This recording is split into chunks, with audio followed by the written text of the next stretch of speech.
The fluorescent lights buzz low over long rows of sinks and Bunsen burners. Glassware glints. The class hums with the low, restless energy of teenagers close to the end of the day.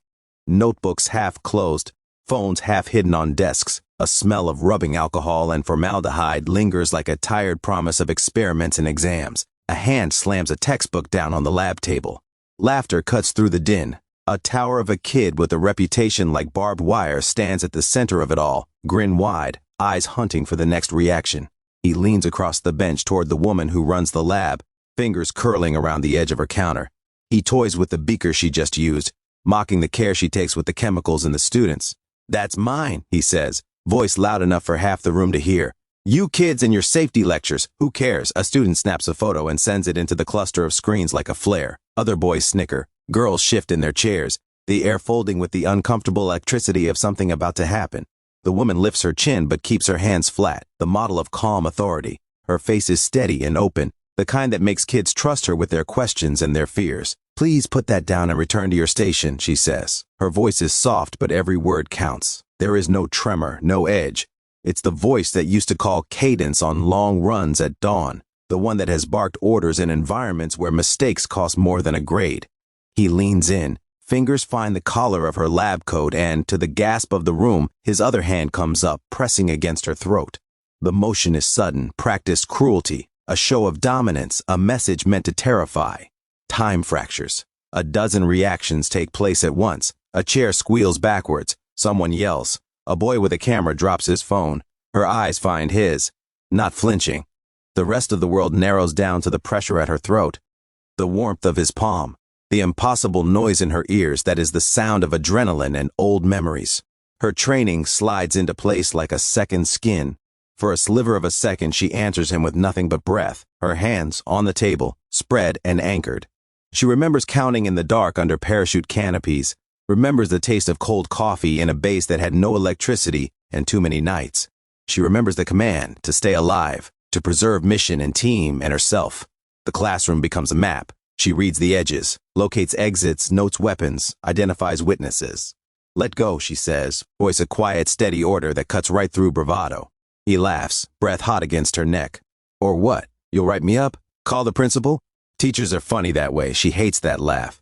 It is the sound of a boy who thinks he is untouchable, who has learned consequences are distant things that happen to other people. He tightens his grip and the initial alarm flares in the room. Without breaking eye contact, she reaches with her left hand and taps the underside of the table, a tiny signal nobody else notices. Reflex. Habit. A way to tell a student in a corner across the room to fetch the first aid kit. Someone moves. Another student edges toward the door, phone up. She doesn't reach for him. She does not strike. She will not be the kind of teacher who answers violence with more violence. That is not who she is, and it is not what will dismantle him. "Stop," she says again, louder. "Everyone stay where you are." He tightens, pushing her back against the counter. Beakers rattle, a tray slides, students cry out. A girl behind him stumbles. For an instant, the room is only their two bodies and the possibility of sudden, terrible outcomes. He leans close and hisses, "You think you can tell me what to do? You're nothing but another old woman in a lab coat." The words are supposed to wound. They do not. Instead, they pull up a line of memory. She had tried to leave behind. Boot camp. The first winter patrol with frost on her lashes. The moment she learned what fear tasted like and how to turn it into focus. She breathes and lets the past coalesce into a plan. "Let go now," she says, calm like a wire and twice as strong. Something shifts. Maybe it's the way the older students are watching, the refusal of the others to become complicit, or the raw, impossibly quiet certainty in her face. Or maybe it is that she has always known how to pick the smallest handhold and pry open a much bigger lock. He squeezes as if to squeeze the air from her lungs. He wants a reaction, a show. He wants to look big and mean, but what he meets instead is precision. Her right hand flashes up, and in a motion practiced in training halls and in the hush between orders, she presses at his inner wrist, twice, once on each side of the tendon. The pressure jarred. He reflexively loosens. She pivots, uses his overextended reach to unbalance him, and in one clean roll his grip is gone. He stumbles back, eyes wide and furious. The room explodes into noise. Some students clap in a reflex of shock. Others shriek that she used violence that isn't allowed. The boy writing himself pulls his phone up, shouting accusations already drafted in his head.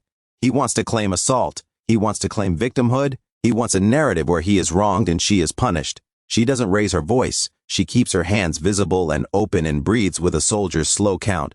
4 in, 4 hold, 6 out. The rules she lives by are simple. Do not escalate. Do not humiliate. Document everything. Call for backup when needed. Name, she says, her tone even. Now. The boy's mouth opens and closes. He is more frightened now, exposed, the performance stripped. He lunges toward an empty clapback, then halts when he realizes the audience has shifted. The photograph he took, the smirk he relied on. Those things are small against a teacher who knows how to preserve evidence. A student grabs the office phone on the wall and calls down the hall. A voice answers. The principal's steps are heard, measured. The door swings and authority floods in, an assistant principal with a steely look. 2 security officers who have seen their share of schoolyard theatrics and know the difference between a shove and a serious assault. Hands off the teacher, the assistant principal says. The voice is clipped. The boy is restrained by school regulations more than hands. He is furious, but the dynamics have changed. Cameras in hallways, phones in pockets, the bureaucracy of a modern school start revolving. What he had counted on, the chaotic quick moments people forget, is no longer in his favor. She files a statement. She describes the moment in precise terms, the way she always accounts for a mission, facts, times, witnesses.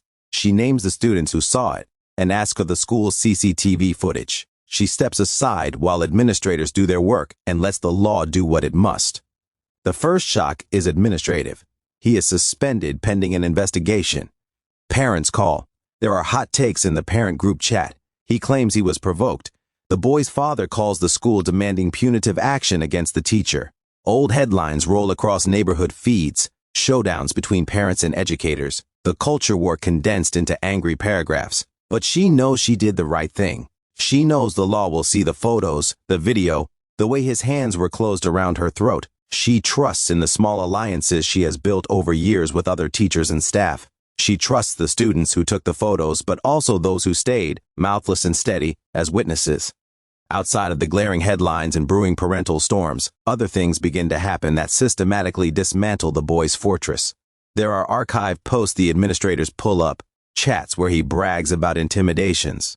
Documented complaints by students afraid to go public before. There is the scholarship recommendation his family had been orbiting, the one that depends on character, statements, and spotless disciplinary records. There is the college application essay where he alleged he volunteered across the city, a claim that evaporates under a single cross-check. Her military past shows up not as a weapon but as a methodology. She taught investigators how to collect the scattered pieces of truth and stitch them together without sensationalism. She insists that the school treat the incident not as a singular eruption, but as the tip of a pattern.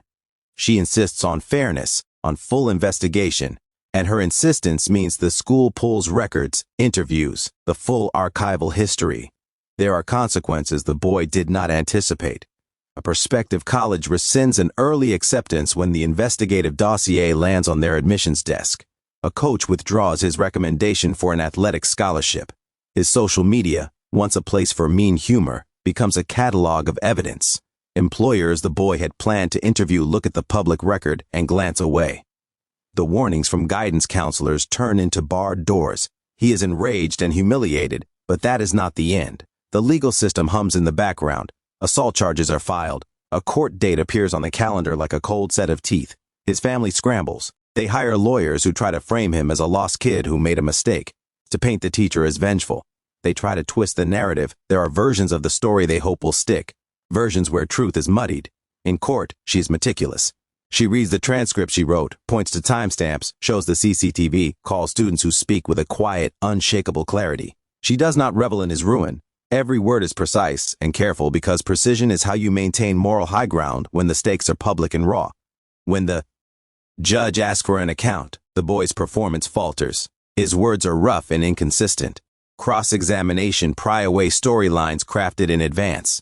His friends who had once laughed at his cruelty now refuse to lie for him.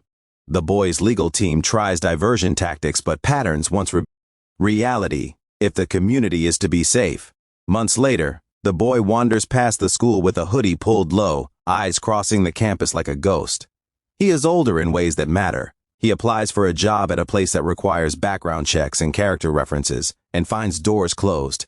He reaches out to others he once harmed, only to hear that some wounds are not ready for repair. The forever in the headline is less an act of vengeance and more a consequence of choices multiplied by systems that finally pay attention. At a teacher in service, she lectures quietly about how to prepare for crises. She trains colleagues to document, to take notes that read like timelines, to think 5 steps ahead. She teaches them how to stay visible, how to build small alliances that become life rafts when storms hit. She speaks of boundaries and courage made of patience and process. In the quiet, after the storm, she sometimes finds herself alone in the lab, under those same buzzing lights. She stirs a beaker and watches the color change. She remembers, not with bitterness but with a guarded gratitude, that her past equipped her to protect others when it mattered. Her military years taught her discipline and restraint, how to make precise decisions in moments when chaos threatens to rule. It gave her a vocabulary of calm and the habit of collecting facts instead of losing herself to rage. The students who were there that day tell the story in their senior speeches, not for drama, but as a lesson about consequences and the courage to do what is right. They speak of a teacher who refused to be a victim of violence and instead became the pivot that changed the arc of a boy's life by exposing the truth. They speak about community, about the way systems can fail and then be fixed when people refuse to look away. Outside the school, the boy navigates a future narrowed by his choices. He takes classes at a community college, works long shifts, and finds that occupying time with. Labor and learning can be a form of penance. He petitions to have his record sealed after years of demonstrated reform. Some doors open, some remain closed. He learns in stuttering steps what accountability really looks like, if the law allows room for such a thing. The teacher continues her work. She continues to teach chemistry, to bring students alive with experiments that smell of sulfur and possibility. She continues to show up to games and recitals, to be the adult who remembers names and notices small changes in mood. She continues to mentor, to remind her students that courage takes many forms and often begins with the simplest act of naming what happened. There is no triumphant music, no cartoonish reversal where the bully is destroyed by a single blow. Instead, there is the slow, methodical folding of consequence into a life. There is the administrative machinery that finally turns, the community that learns to believe victims and corroborate evidence, the way small acts of documentation and calm can cascade into larger structural change. One spring afternoon, the senior class drifts into the lab for their last practical. They chatter about future plans, scholarships, and fears. She walks among them, checking a balance, sipping stale coffee, smiling the smile of someone who has seen things fall apart and held steady long enough to gather the pieces back into a better shape. Remember your lab notebooks, she says, voice soft, the warmth of a person who knows the value of record keeping. Write down what you see, document it. It matters more than you think. One of the students looks up and, with the assurance of someone who has watched the hard work of justice done, says, "We saw you that day. We remember." She nods. There is nothing to prove. The lesson was learned in the way lives adjusted afterward. The boy's future was altered irrevocably by choices that had consequences. Her career continued, steady and focused. The school became marginally safer. Because a teacher refused to be quiet and a community finally learned to listen. Outside the window, the campus courtyard blooms. Students walk between classes, voices overlapping, a tapestry of ordinary life. The lab lights hum on. The experiments continue. The teacher closes the cabinet, rolls up her sleeves, and begins again, ready to show the next generation that courage and carefulness can remake a small corner of the world.